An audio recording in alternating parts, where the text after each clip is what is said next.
Hey, what's up, guys? I just wanted to get on here today and talk about some recent news events. As you probably know, yesterday OJ Simpson died, and but you may or may not know is that Sunday, a musician named CJ Snare died. And CJ Snare, he was best. I'm going to just read this article from TMZ to kind of educate you in case you're not aware.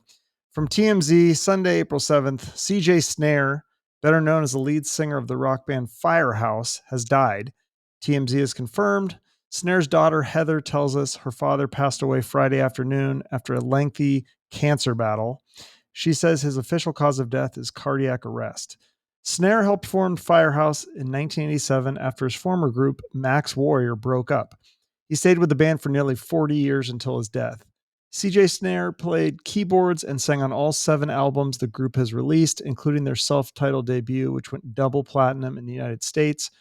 Among the group's hits, I Live My Life for You, Here for You, When I Look into Your Eyes, Don't Treat Me Bad, Reach for the Sky, and many more. So that was crazy when that happened on Sunday. I'm a big fan of that band. I really liked them when I was a kid in the 90s when they first came out. I believe that I'm trying to, I need to Google this because I believe that they beat out Nirvana for the best new artist at the American Music Awards. I got to double check that. It was something like that. Like I feel like they beat Nirvana or they beat the album beat Nirvana. It was something like the band won the American Music Award for best new hard rock heavy metal band of 1992. Yeah, I'm pretty sure that they beat out Nirvana for that. So kind of an interesting side note, but either you like the band or you didn't. I happen to be a fan, and I continued to follow them and saw them live. And I waited so long to see them because I grew up in Seattle and they didn't perform there very often. And so I ended up driving to Idaho at one point, like 2008 or something, just to see them. And then I also saw them later. Once I moved down to Arizona, I saw them at Bike Week or something like that. Great live both times. CJ nailed it because those are not easy songs to sing. If you listen to the music, I mean, he's screaming in a lot of those songs, and as you get older, it's harder to hit those notes. But he nailed it. So I was a big fan of that band, and just my whole news feed that day was just covered with posts about CJ Snare because I follow a lot of music fans and musicians and people in that scene in that community, and it was just all positive. It was so amazing to see that from fans and like I said, other musicians. I think yesterday Tesla dedicated their song "Love Song" to CJ Snare, so he was a beloved person in the rock community, and I didn't even know how much he was beloved. And it was interesting because sometimes when people die, I mean, people don't typically say bad things, but sometimes they'll post things like, we didn't always see eye to eye, or, I didn't see any of those kinds of things. There was nothing like, no caveats, with people posted. It was just literally all positive. So, I mean, he didn't have, you know, probably like Axl Rose type of fame, but within his community, he was beloved. It looked like I saw nothing but good things. So it was really cool to see that. Fast forward a couple days, I thought about going live a couple days ago and I was like, what am I going to say? Or what can I add to this story that hasn't already been said? Or, it's people, there was a lot of positive things, and just didn't know, like, was it worth it for me to go live and talk about it? I don't know. But fast forward to, a few days later, yesterday, OJ Simpson died, which I think most people know who he is. But on his Twitter, it says on April 10th, our father, Orenthal James Simpson, succumbed to his battle with cancer. He was surrounded by his children and grandchildren. During this time of transition, his family asks that you please respect their wishes for privacy and grace. Signed, the Simpson family. So they took over his Twitter, and on TMZ, it said, they summarize the story. The former NFL great, who stood trial for double murder of his ex-wife, Nicole Brown Simpson, and her friend Ron Goldman in the 90s, only to be acquitted, passed away Wednesday in Las Vegas. This, according to his family. They say he was surrounded by children and grandchildren when he died Wednesday night. Simpson's attorney also confirmed his death to TMZ. So it was interesting because when CJ died, it was just all these positive things on my newsfeed. And when OJ died yesterday, I just saw so many things about his death, and it was all negative. Or, I mean, I guess the only thing you could say was positive. There were some people that were making jokes, but it was kind of like a joke, usually at his expense. It wasn't like they're making light of the situation.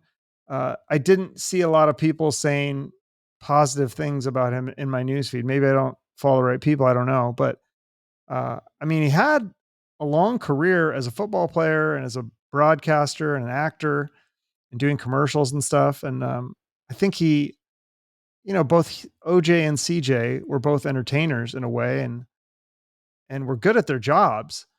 But OJ's career in life obviously, you know, took a turn in 1994 when he was accused of murder. And even though he was acquitted, a lot of people still feel like he did it. And so he was just not well liked and not well respected since then. And I think he talked about trying to find the killer or something like that when he got off, and but he didn't really ever. I never saw him looking for a killer. I just saw him golfing all the time and kind of making light of the situation. There's that bizarre clip where he is joking with the reporter with a knife and going like this. I don't know if you guys have seen that. It's just strange. So yeah, you look back and you compare these two, which I don't mean to lump CJ Snare in with OJ Simpson. I'm sure he would not like that, or his friends and family would not like that. But the reason I compare and contrast these two is because they're so different, right? I mean, you look at a guy who was not as well known, but was beloved by everybody that I could see. I'm sure maybe not everybody, but majority of people, that everything that I saw was positive, versus a guy who a majority of the comments made after his death were negative. So then you got to look and see, like, well, you know, how did these guys live their lives differently? And I mean, they're both entertainers. They both were in the spotlight, and one is more famous and one is less famous. So which one do you want to be? I mean, I'm not saying that everybody that's more famous is a terrible person or whatever, but it is interesting to compare and contrast these two. Someone who was beloved and was an entertainer and had, was part of a community. It was might have been a smaller community, but was a part of a community and beloved, versus someone who was more well known, arguably not as loved as CJ from what I could see.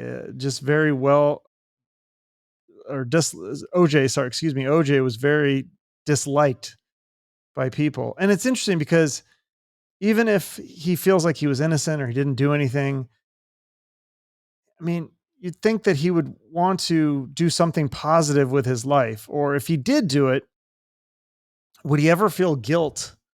And would he ever want to? You can't go back in time and make those people alive again, but would he feel guilt enough to say, you know what, I made a mistake, and I'd like to do something good for the world. I'd like to use my platform for good, and start a charity golf thing, or I mean, there's so many things that he could have done that maybe could have helped people see him in a better light. But from what I could tell, I don't know that he did any of those things. I just saw, a lot of bizarre Twitter things where he would talk about things and kind of almost bizarre humor and kind of inappropriate laughter. It's very strange, but it makes you just think, like, what kinds of things are important to you, and what kind of life do you want to live? And I just looked at CJ and I just thought I was like so inspired. Like, it's sad that he died. I arguably too young. I mean, 64, I think he was. Just seems like he should have had another 10 or 20 years or so. But it still inspired me to be that kind of person where, when I die, that people are saying good things about me and all the positive things that I've done, much more so than, when OJ dies and all these people are saying terrible things. And those are two extremes maybe, but you have to think about it like, yeah, most of us are not going to be accused of murder in our lifetimes, but do we want to be spreading joy and positive things throughout the world and trying to help people, or are we just in this world for ourselves? Because it seemed like on the surface, OJ was kind of just in it for himself. And that showed when he passed away is all this negativity and all these negative things. I mean, obviously, I'm sure he had some close friends in his family. It says that they surrounded him or whatever, but it just seems like he didn't do a lot of good for the world. And I always try to live my life the opposite. I'm always trying to do as much good for the world as I can. Even when I'm trying to do a podcast, I have to think sometimes like, okay, is this good for the world? Does the world need this? Is this going to hurt people? Is this going to help people? Maybe sometimes it's like I feel like I'm helping people, and maybe it is going to hurt some people to hear the truth, but ultimately I feel like I'm doing the right thing by having this podcast or having this guest on or whatever. So I don't know. Just made me think. I thought I would put that out there. Rest in peace to both of them. But in my opinion, I would rather be a CJ than an OJ, and I think most of us would agree with that. So just something to think about on this lovely Friday. Thanks for watching.